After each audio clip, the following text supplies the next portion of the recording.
आज आप छंद पढ़ेंगे। कौन से टॉपिक पढ़ेंगे? छंद। छंद होता क्या है? सबसे पहले हमें छंद के बारे में पहचान करनी है।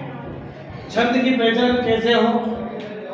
छंद पद्य में रचना को छंद कहते हैं। सीधी सीधी भाषा में जो पद्य की जो रचना होती है उस पद्य रचना को छंद कहते हैं। क्या कहते हैं? पद्य में रचना को छंद कहते हैं। दूसरी भाषा में इसकी परिभाषा कैसे लिखेंगे आप? जब किसी कविता को निश्चित संख्या में, जब किसी कविता को निश्चित ध्यान से पढ़ते जाएं, जब किसी कविता को निश्चित संख्या में अथवा निश्चित वर्णों में, देखिए यह संख्या निश्चित संख्या और निश्चित वर्णों के अनुसार लिखा जाता है तथा उसमें यथास्थान विराम चिन्ह होते जो रुकने का रियति का पालन किया जाता है उसको छंद कहते हैं। कैसे ध्यान है? क्योंकि उस जो भी कविता लिखी होती है कविता के अंदर उसके विराम चिन्ह भी होते हैं और रियति का मतलब होता है रुकने का जो स्थान होता है, उस रुकने की जगह तो उसमें कोमा होता है, उन चिन्हों का भी इसमें ध्यान रखा। इसमें वर्णों की गिनती होती है और मात्राओं की गिनती होती है। जिनकी मात्राओं की और वर्ण दोनों की गिनती होती है। तो हम दो प्रकार से इस परिभाषा को ध्यान रख सकते हैं। पद्य में रचना को क्या कहेंगे? छंद। पद्य की जो रचना होती है वो छंद होता है। क्या होता है? जब किसी कविता को निश्चित संख्या में अथवा निश्चित वर्णों के अनुसार लिखा जाता है तथा उसके यथास्थान पर कौन सा चिन्ह लग जाए? विराम चिन्ह और यति का पालन किया जाता है तो उसको छंद कहते हैं। ये तो हुई इसकी परिभाषा छंद की। हमें वैसे परिभाषा में सबसे पहले इतना ध्यान रखना है कि छंद है क्या। छंद पद्य में जो रचना होती है उसी को छंद कहा जाता है। अब इसका एक उदाहरण देखिए। जैसे छंद का उदाहरण, बिगड़ो काम बने नहीं लाख करो किनको रहीम ने फाटे दूध ते मधे ने माखन होय।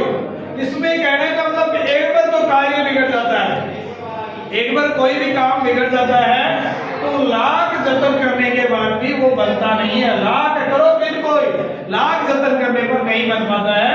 जिस प्रकार से रहीमदास जी कहते हैं कि फाटे दूध ते मधे ने माखन होय, एक बार दूध फट जाता है तो उसको कई बार बदलने पर भी उसमें से माखन नहीं निकलता। उसी प्रकार एक बार बात बिगड़ जाती है तो बिगड़ने के बाद में लाख बार से हम प्रयत्न करें वो बिगड़ी बात बनती नहीं है। रहीमदास जी कह रहे हैं एक बार दूध फट जाता है, फटने के बाद में वो चाहे लाख बार उसको मथे यानी मिलवाने का काम करे वो लाखों बार भी वो उसके अंदर से माखन प्राप्त नहीं किया जाता है। वर्ण दो प्रकार के होते हैं। वर्ण कितने प्रकार के होते हैं? एक स्वर वर्ण हो गए, व्यंजन। एक स्वर हो गया और एक अब स्वर व्यंजन और इसमें भी अलग अलग भाग है।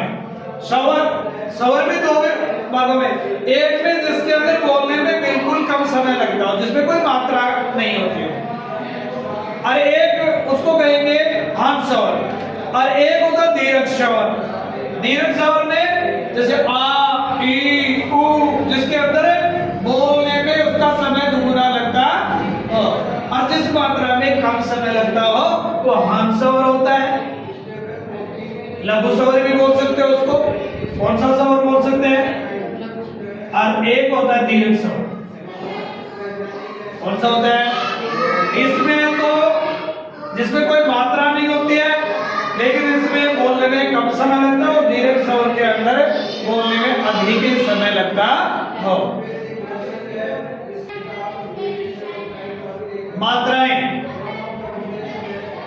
मात्राएं कैसे हम पहचान पाएंगे? किसी वर्ण के उच्चारण में लगने वाले समय को मात्रा कहते हैं। जैसे कोई भी वर्ण बोल रहे हैं, एक मात्रा में जैसे आ की मात्रा लगी, उस आ की मात्रा लगने से उसके अंदर उच्चारण में दुगुना समय लगा।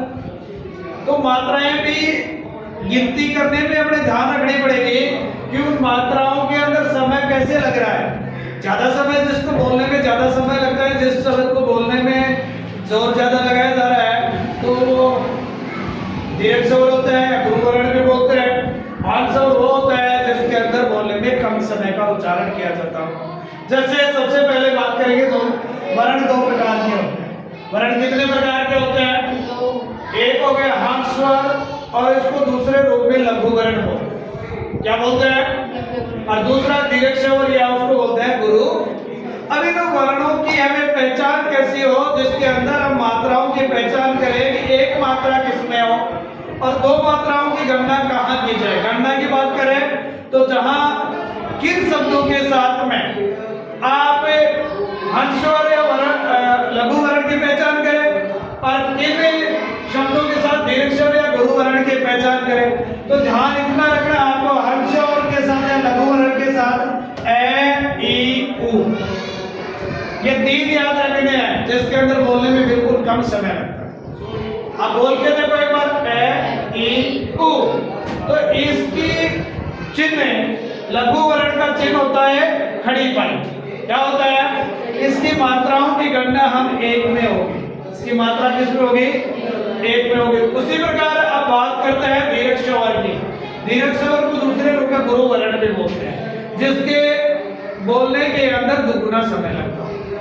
जिस स्वर को बोलते हैं तो उस स्वर को बोलने से दुगुना समय लगता हो। समय ज्यादा लगता हो, समय ज्यादा लगेगा तो उसकी मात्राओं की गणना भी किस रूप में होगी? दुगुनी होगी।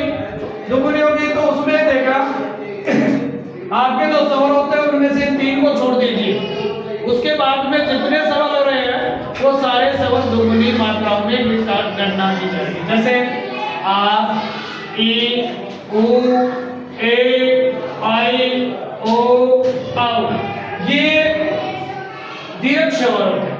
कौन से स्वर होते हैं? इनकी जब भी हम गणना करेंगे तो इसकी गणना में आपको दुगुना समय लगेगा। कितना समय लगेगा? दुगुना समय। इसके अंदर हमारे अनुस्वार भी आते हैं, जैसे अंग। तो ये जो अनुस्वार लगा हुआ होता है तो उसकी मात्रा भी हम दीर्घ में करेंगे। किसके में करेंगे? विसर्ग की मात्रा भी होती है। तो इन चीजों का थोड़ा सा ध्यान रखना है कि मात्राओं की गणना हम किस रूप में करें। मात्रा दो प्रकार से गणना होती है, एक हंस स्वर में और एक दीर्घ स्वर में। एक को लघु गुरु बोलते हैं, लघु वर्ण बोलते हैं, और एक गुरु वर्ण बोलते हैं। लघु में छोटी मात्रा जिसके अंदर कम समय लगता हो, जिसमें एक ही मात्राओं की गणना की जाती है, जिसमें ए ई उ, ए ई उ। और जिसके अंदर दुगुना समय लगे, जिन वर्णों में या जिन स्वर के अंदर बोलने में दुगुना समय लगता हो, वो होता है दीर्घ स्वर। कौन सा स्वर होता है? आ, ई, उ, ए, आई, ओ, औ। ये जो स्वर होते हैं जिसके अंदर दुगुना समय लगता है। ये चीज शायद सबको समझ में आ गई होगी। ठीक है, अब मैं इनकी गणना करने का तरीका सिखाता हूँ आपको। जैसे हम मात्राओं की गणना कैसे करें। सीधे से पहले तो हमें देखो, बंद कर दिए क्या? गणना कैसे करें? गणना दो प्रकार से की जाती है। जैसे एक शब्द लिख रहा हूं मैं, कमल। क्या लिखा मैंने? और एक शब्द लिख दिया मैंने, दुगुना।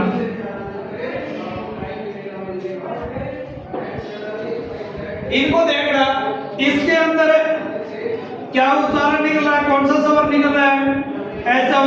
इसमें भी कौन सा स्वर निकल रहा है? ऐसा। ऐसा स्वर जहां है तो वहां खड़ी पाई क्या होती है? ये मात्राओं की गणना हुई। तो अब ये कमल के अंदर कुल कितनी मात्राएं बनी? तीन मात्राएं निकली। कैसे? क्योंकि इसकी मात्राओं की बात करें, जैसे एक हो गया, नया मान लो एक शब्द लिख रहा हूं मैं, कशिश। इस शब्द के अंदर मात्राएं आपको निकालनी है, तो कैसे निकालोगे बताओ? एक के अंदर एक का उच्चारण आ रहा है, इसके अंदर छोटी ई की मात्रा है जिसमें समय बोलने में दुगुना समय नहीं लग रहा, इसलिए इसकी मात्राओं की गणना किसमें होगी? लघु वर्ण में। और एक ये, तो इसकी मात्रा में कितनी हुई? ठीक है, मैंने शब्द लिखा था दुगुना। दुगुना की मात्राओं की गिनती कैसे हो? अभी देखो, ये छोटा ऊ की मात्रा लगी हुई है, छोटा ऊ की मात्रा है तो इसकी गणना किसमें होगी? एक में खड़ी पाई के रूप में। दुगुना, इसमें भी छोटी मात्रा है, इसमें भी मात्रा किसमें होगी? छोटा ऊ की मात्रा आ रही है, यहाँ आ की मात्रा आ रही है। आ उच्चारण में दुगुना समय लगता है, आ उच्चारण में दुगुना समय लगता है। दुगुना समय लगेगा तो ये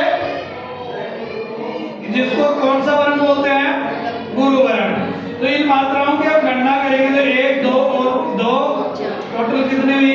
4। इस प्रकार से हम इसकी पहचान करते हैं। गण निकालना कैसे है? इसमें छंद शास्त्र के अनुसार 3 वर्णों को गण कहते हैं, यानी 3 वर्णों को जोड़ा जाएगा। तो इसका एक सूत्र है, सूत्र में है ए माता राजभान शलका, ए माता राजभान शलका। अब इनका गणना करने के लिए एक तरीका है, गण निकालने पड़ते हैं। जैसे अब सबसे पहले 3 का जोड़ा बनाएंगे इनमें से, इसको तो याद करना ही पड़ेगा, ये माता राजभान शलका। अब 3 का जोड़ा बनाते जाए।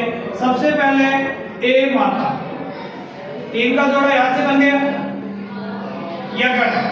ये कौन सा गण बना? यगण।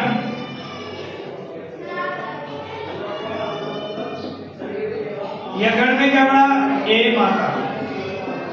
ठीक है, ये के बाद में कौन सा गण आया? माता।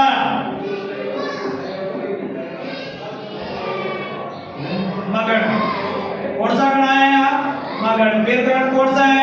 तय। तयगण। इसमें आगे 3 को मिलाओ, ताराज। ठीक है, तय भी हो गया। तय के बाद में रेगण। रेगण के अंदर क्या बनेगा? राजभा।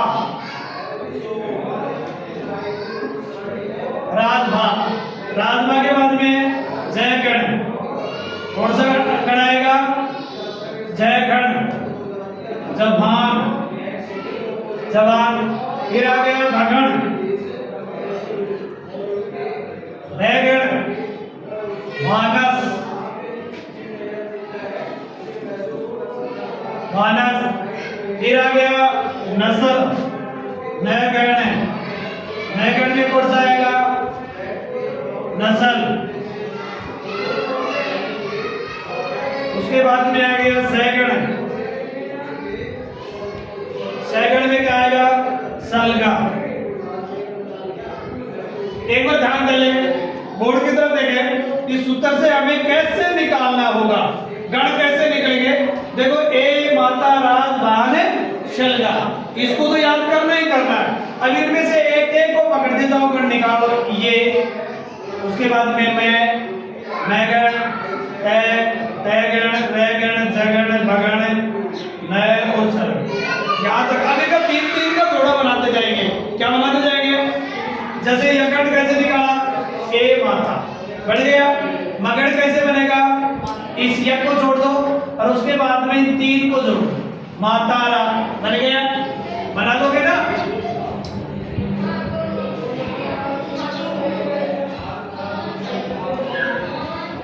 मातारा। मातारा का बना दिया आपने। उसके बाद में तगड़ कैसे बनेगा?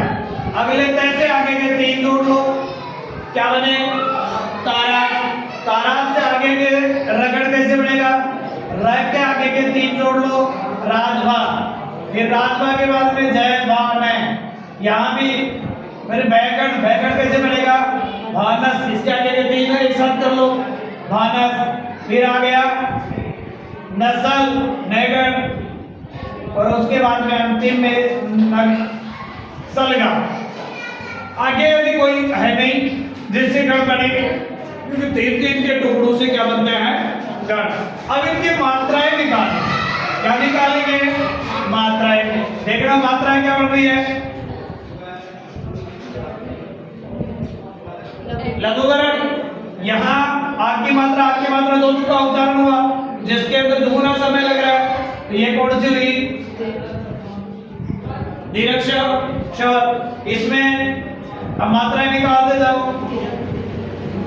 ताराज, राजभा,